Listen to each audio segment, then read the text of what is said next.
नमस्कार दोस्तों, जय श्री राम, वंदे मातरम। आप सभी का मेरे YouTube चैनल पर पुनः हार्दिक स्वागत एवं अभिनंदन। जैसा कि इस चैनल पर मेरे द्वारा बाल विकास एवं शिक्षा शास्त्र जो कि रीड भर्ती 2021 के सिलेबस में है, उसी का आज तीसरा पार्ट में यहाँ पर बनाने जा रहा हूँ, जिसमें मुख्य रूप से अपन विकास और समृद्धि के बारे में पढ़ेंगे। विकास क्या है, वृद्धि क्या है। इससे पहले वाले में दोस्तों अपन ने बाल विकास की ऐतिहासिक पृष्ठभूमि के बारे में अपन ने अध्ययन किया था। उसका शॉर्ट रिव्यू अपन ले लेते हैं। जैसे शिक्षा मनोविज्ञान की शुरुआत अरस्तु और प्लेटो के दार्शनिक विचारों से मानी जाती है। उन्होंने शिक्षा के क्षेत्र में वैयक्तिक विभिन्नता पर बल दिया था। उसके बाद आते हैं जॉन लॉक, जिन्होंने कहा था कि एक व्यक्ति बाह्य बलों की वजह से सीखता है, अर्थात एक्सटर्नल फोर्सेस, मतलब वातावरणीय कारक जो हैं या परिस्थितियां जो हैं वो व्यक्ति को सीखने पर मजबूर करती हैं। साथ ही उन्होंने कहा था कि व्यक्ति का जो मन या मस्तिष्क है वो एक कोरे कागज के समान है, जिस पर वह अपने अनुभव लिखता जाता है। उन्होंने भी अनुभव पर काफी बल दिया था, अर्थात उनका कहना था कि किसी वस्तु या विशेष सामग्री को जो हम सीखते हैं तो उसके प्रति हमारे जितने ज्यादा अनुभव होंगे उसको और हम बेटर तरीके से सीख सकते हैं। इसीलिए जॉन लॉक को अनुभववाद का जनक माना जाता है। उसके बाद बात आती है जॉन कॉमेनियस ने पहली बार उन्होंने बताया था कि बालकों की जो सीखने की क्षमता है वो सीखने की क्षमता उम्र में अंतर होने पर प्रभावित होती है, अर्थात बालकों के सीखने की जो क्षमता है वो उम्र से प्रभावित होती है।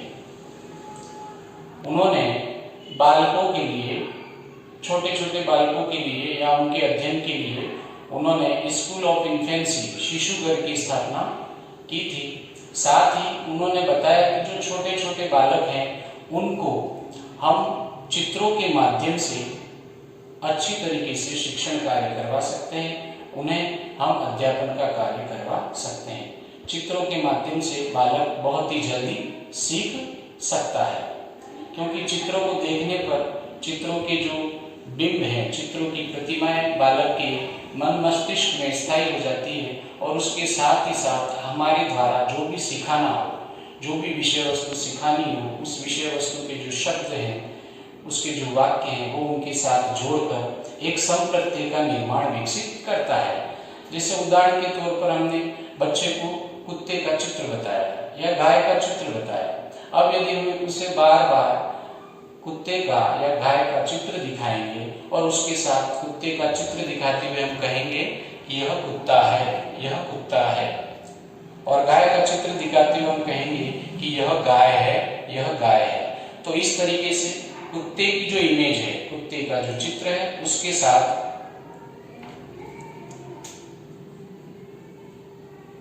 जैसे यह कुत्ता शब्द है उसको उसके साथ वो सेट कर देगा अपने माइंड में, अर्थात कुत्ते की प्रतिमा के साथ कुत्ता शब्द वो सेट कर लेगा। इसी को कहते हैं संप्रत्यय निर्माण।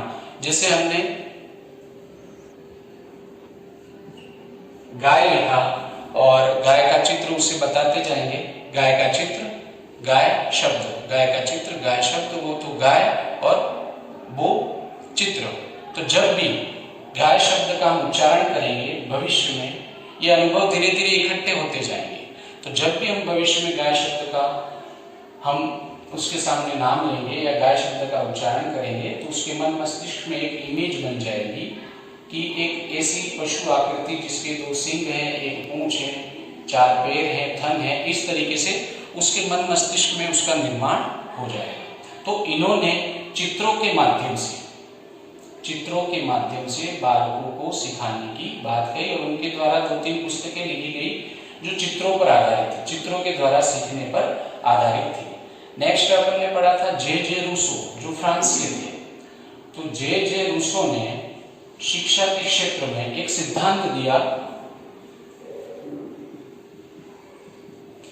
शैक्षिक अध्यापन। शिक्षा के क्षेत्र में सिद्धांत कौन सा दिया था? शैक्षिक अध्यापन का सिद्धांत। यह जे रूसो के द्वारा दिया गया था। It is given by J Rousseau. इसको इंग्लिश में अपन कह सकते हैं एजुकेशनल पेडागोजी। Educational pedagogy. दो बातें, शैक्षिक अध्यापन। हाँ साथियों, जे रूसो का जो योगदान रहा शिक्षा के क्षेत्र में, तो अपन कह सकते हैं फर्स्ट उसके द्वारा शैक्षिक अध्यापन पर जोर दिया गया। शिक्षा के क्षेत्र में शैक्षिक अध्यापन का सिद्धांत उसके द्वारा दिया गया। दूसरी बात उसने कही बालकों के स्वाभाविक रुझान पर। शिक्षा के क्षेत्र में बालकों के स्वाभाविक रुझान पर उन्होंने पहला एजुकेशनल पेडागोजी। सेकंड आ जाएगा, इन्होंने शिक्षा के क्षेत्र में बालकों के स्वाभाविक रुझान की बात की, स्वाभाविक रुझान या व्यक्तिगत रुझान की बात की। तीसरा इमाइल पुस्तक 1762 में, इमाइल 1762 इनके द्वारा लिखी गई, जिसमें उन्होंने कहा कि एक व्यक्ति शिक्षा का अर्जन अनुभूतियों के माध्यम से करता है। अर्थात एक व्यक्ति जो शिक्षा प्राप्त करता है वो अनुभूतियों अर्थात अनुभवों के माध्यम से करता है। जे रूसो के 3 योगदान हो गए शिक्षा के क्षेत्र में। शैक्षिक अध्यापन का सिद्धांत, सेकंड स्वाभाविक रुझान के अनुसार बालकों को शिक्षा दी जानी चाहिए या व्यक्तिगत रुझान के अनुसार शिक्षा दी जानी चाहिए। तीसरा, उन्होंने एक पुस्तक लिखी इमाइल 1762 में। 1762 में एक पुस्तक लिखी इमाइल, जिसमें उन्होंने कहा कि व्यक्ति द्वारा शिक्षा का अर्जन अनुभूतियों के कारण होता है। अर्थात व्यक्ति जो शिक्षा प्राप्त करता है वो अनुभवों के कारण प्राप्त करता है। नेक्स्ट पेस्टोलॉजी 1784 की बात है। जे पेस्टोलॉजी ने रूसो के सुझावों को कार्य रूप दिया, मूर्त रूप दिया। उन्होंने अपने बच्चों को स्वाभाविक रुझान के अनुसार ही, उनका जो स्वाभाविक रुझान था उन बच्चों का, उसके अनुसार ही शिक्षा दी और अपने बच्चों का मानसिक एवं शारीरिक परिवर्तनों का अध्ययन करते हुए बेबी बायोग्राफी पर आधारित उन्होंने एक मनोवैज्ञानिक विवरण प्रस्तुत किया। तो सर्वप्रथम बालक का मनोवैज्ञानिक विवरण किसके द्वारा प्रस्तुत किया गया? तो जे पेस्टोलॉजी के द्वारा प्रस्तुत किया गया और यह प्रयोग उन्होंने अपने 3.5 वर्षीय पुत्र अल्बर्ट पर किया। ये चीज क्लियर होगी। नेक्स्ट अपन देखते हैं विलियम वुंड। विलियम वुंड जिन्होंने आधुनिक मनोविज्ञान की नींव रखी। आधुनिक मनोविज्ञान के जनक विलियम वुंड को माना जाता है, क्योंकि जर्मनी के लीप्जिग शहर में पहली बार उन्होंने मनोविज्ञान की प्रायोगिक प्रयोगशाला की स्थापना की। 1889 में जर्मनी के लीप्जिग शहर में प्रथम प्रायोगिक प्रयोगशाला मनोविज्ञान की इन्होंने स्थापित की और इसीलिए इन्हें आधुनिक मनोविज्ञान का जनक माना जाता है। चेतना का सिद्धांत इनके द्वारा दिया गया था। इन्होंने कहा कि मनोविज्ञान की विषय वस्तु जो है वो चेतना होनी चाहिए, सचेतन अनुभव होने चाहिए। अर्थात चेतना के अव्यय भी इन्होंने बताए थे, संवेदना, कल्पना, प्रतिमा निर्माण और अनुराग। ये इन्होंने सचेतन अनुभव या चेतना के 4 अव्यय इन्होंने बताए। नेक्स्ट अपन देखते हैं विलियम जेम्स।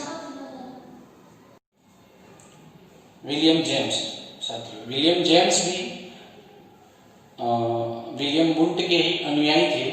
उन्होंने भी मनोविज्ञान के क्षेत्र में काफी महत्वपूर्ण कार्य किए। जैसे पहला 1890 में उन्होंने प्रिंसिपल ऑफ साइकोलॉजी पुस्तक लिखी, जो मनोविज्ञान के विकास के लिए वरदान के रूप में साबित हुई। तो विलियम जेम्स के बारे में एक प्रश्न ये बन सकता है और दूसरा जो क्वेश्चन बन सकता है वो बनेगा अमेरिका में सर्वप्रथम मनोविज्ञान के जनक, अर्थात अमेरिका में मनोविज्ञान की शुरुआत विलियम जेम्स के द्वारा की गई। तो यहाँ तक का कल का जो अपना जो पढ़ाया हुआ था पार्ट 2 में, उसका रिव्यू अपन ने बिल्कुल शॉर्ट में कर लिया। अब अपन वापस से अपने मुख्य चैप्टर पर आते हैं। आज अपन पढ़ेंगे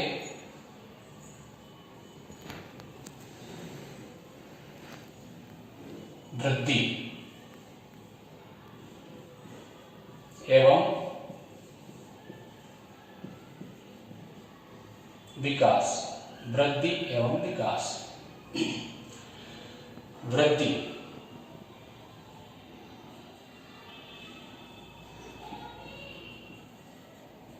वृद्धि समृद्धि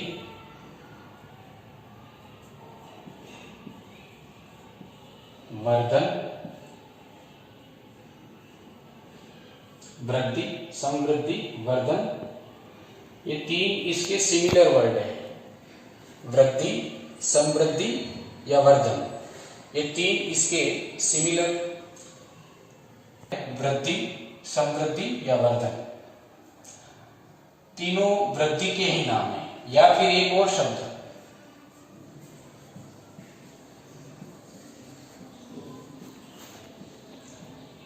अभिवृद्धि। साथियों, चार पर्यायवाची के रूप में चार शब्दों का इस्तेमाल हो सकता है वृद्धि के लिए। वृद्धि, समृद्धि, वर्धन या अभिवृद्धि। उसकी जगह आपको एक अंग्रेजी शब्द याद रखना है, ग्रोथ। ग्रोथ का मतलब वृद्धि, समृद्धि, वर्धन, अभिवृद्धि। ठीक है, सबसे पहले अपन देखते हैं वृद्धि। तो वृद्धि की अपने एक तरीके से कहें परिभाषा के रूप में, या वृद्धि का अर्थ अपने एक वाक्य के रूप में इस तरीके से बता सकते हैं कि शरीर के अंगों या जीव में बढ़ोतरी को वृद्धि कहते हैं। शरीर के अंगों या जीव में बढ़ोतरी को वृद्धि कहते हैं। इसका मात्राकरण किया जा सकता है, अर्थात यह मात्रात्मक है, जैसे वजन, लंबाई, ऊंचाई। वजन, लंबाई और ऊंचाई। और इसका मुख्य रूप से विकास के शारीरिक पक्ष से संबंध होता है। वृद्धि का मुख्य रूप से विकास के शारीरिक पक्ष से संबंध होता है, अर्थात शरीर के अंगों, वजन, लंबाई में जो परिवर्तन होगा उसे हम क्या कहेंगे? वृद्धि कहेंगे, या शरीर के अंगों या जीव में बढ़ोतरी को वृद्धि कहते हैं।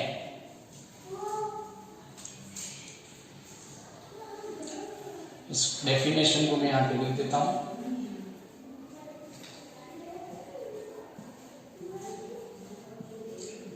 शरीर के अंगों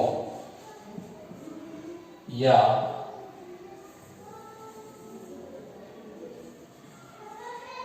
जीव में बढ़ोतरी को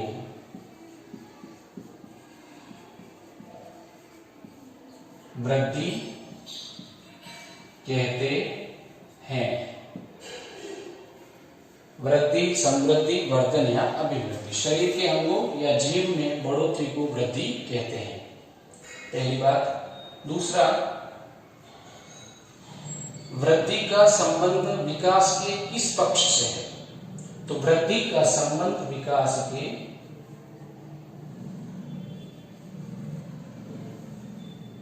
शारीरिक पक्ष से है।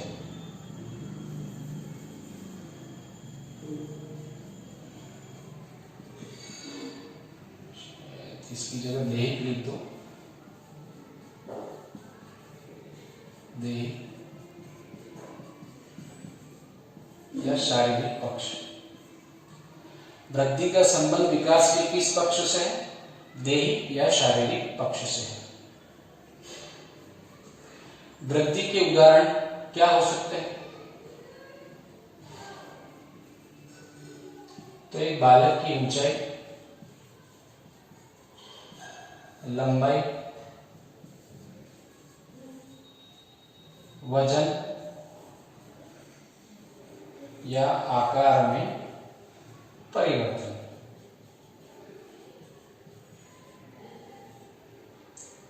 आकार में परिवर्तन। कुल मिलाके शरीर के जो भी अंग और प्रत्यंग है उनका बढ़ना, शरीर के अंग प्रत्यंगों का बढ़ना क्या कहलाएगा? मात्रात्मक रूप से शरीर के अंग प्रत्यंगों का बढ़ना वृद्धि कहलाता है। तीसरा, क्या वृद्धि का मापन संभव है? हाँ, वृद्धि का मापन संभव है, मापन योग्य, मापन योग्य। Growth is measurable, growth is measurable, यानी वृद्धि जो है वो मापन योग्य है।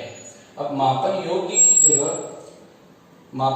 की जगह साथियों इसमें शब्द दे सकता है वो मात्रात्मक, मात्रात्मक।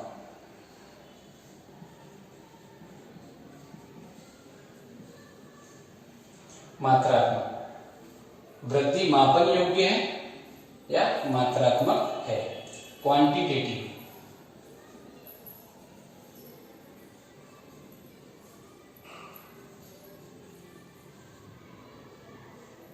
क्वांटिटेटिव।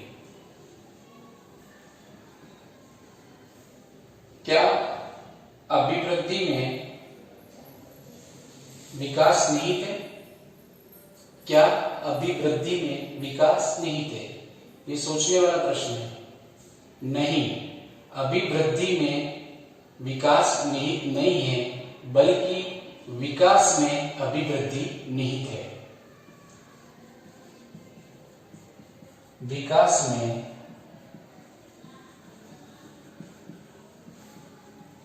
अभिवृद्धि निहित है, विकास में अभिवृद्धि निहित है। अभिवृद्धि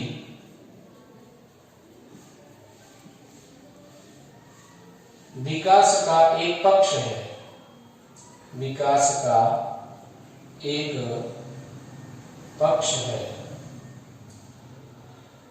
इस तरीके से ये अभिवृद्धि, समृद्धि या वर्धन के बारे में कुछ बातें हैं।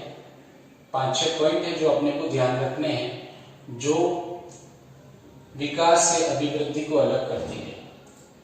वैसे विकास में अभिवृद्धि सम्मिलित है, ये अपने को ध्यान रखना है। अभिवृद्धि में विकास सम्मिलित नहीं है।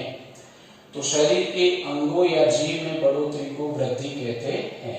दूसरा पॉइंट दैहिक या शारीरिक पक्ष है। वृद्धि जो है वो बालक का या व्यक्ति का दैहिक या शारीरिक पक्ष है। इसमें ऊंचाई, लंबाई, वजन, आकार में परिवर्तन होता है। परिवर्तन अर्थात वो परिवर्तन मात्रात्मक होगा, बढ़ेंगे। वृद्धि मापन योग्य है। हम ऊंचाई का मापन कर सकते हैं, लंबाई का भी कर सकते हैं, वजन का भी मापन कर सकते हैं। और यह मात्रात्मक, वही मापन योग्य या मात्रात्मक है। विकास में अभिवृद्धि निहित है। अभिवृद्धि विकास का एक पक्ष है। तो ये कुछ बातें थी अभिवृद्धि के बारे में, ये आपको ध्यान में रखनी है। उसके बाद एक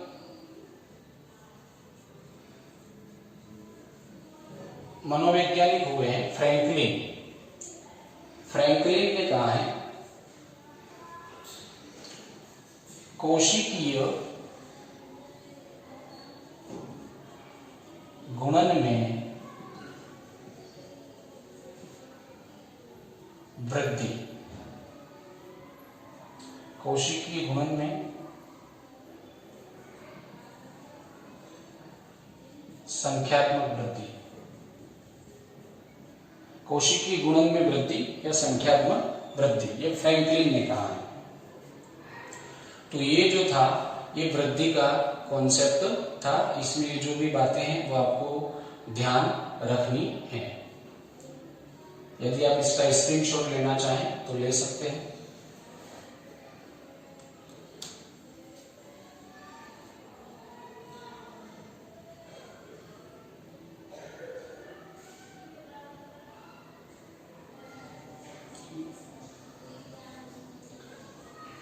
हाँ दोस्तों, इसमें जो मैंने लिखा है आकार में परिवर्तन। आकार में परिवर्तन का मतलब जैसे पहले उस बालक की हाथों या पैरों की हड्डियां जो 5 या 6 इंच की होगी, तो अब वो 12 इंच की हो गई हो, या 1.5 फीट की हो गई हो, या 2 फीट की हो गई हो। इस तरीके से आकार में परिवर्तन का मतलब आपको केवल हड्डियों के आकार में वृद्धि से लेना है। हड्डियों के आकार में या अंगों के आकार में मात्रात्मक परिवर्तन। ये चीज यहां पे इसलिए समझा रहा हूं मैं क्योंकि आकार में परिवर्तन जैसे हड्डियों का बढ़ना, यह कहलाता है वृद्धि। किंतु वही विकास में क्या होगा? विकास में यह होगा कि वही हड्डियां सख्त होने पर उनके आकार में परिवर्तन हो जाता है। उन्हीं हड्डियों का सख्त होने पर उनके आकार में परिवर्तन हो जाता है और उनकी कार्य क्षमता भी बढ़ जाती है। तो यहाँ पे हड्डियों का मजबूत होकर सख्त बनना और उनकी कार्य क्षमता का बढ़ना, ये विकास की श्रेणी में आएगा। हड्डियों या अंगों के आकार में मात्रात्मक परिवर्तन वृद्धि में आएगा। हड्डियों या अंगों के मध्य गुणात्मक परिवर्तन जैसे उनकी कार्यक्षमता का बढ़ना, उनका सख्त होना, मजबूत होना, वो विकास की श्रेणी में आएगा। यह आपको ध्यान रखना है। फिर अभिवृद्धि। अभिवृद्धि का प्रारंभ। अभिवृद्धि कहां से शुरू होती है, ये भी एक प्रश्न बन सकता है। तो अभिवृद्धि की शुरुआत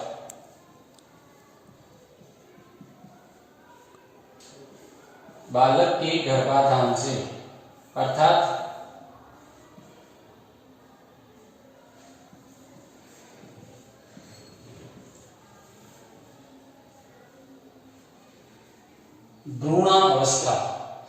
भ्रूणावस्था से या गर्भाधान से अभिवृद्धि की शुरुआत होती है, जो एक निश्चित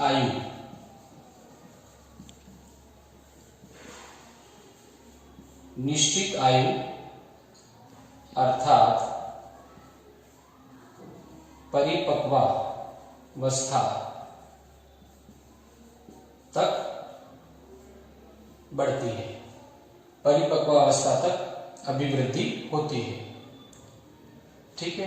बालक के गर्भाधान से अर्थात गर्भावस्था या भ्रूणावस्था से लगाकर एक निश्चित अवस्था तक अभिवृद्धि चलती है, जबकि विकास जो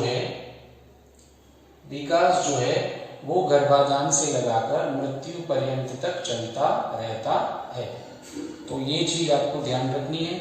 आज का जो मेरा वीडियो है वो विशेष रूप से केवल मात्र अभिवृद्धि पर था।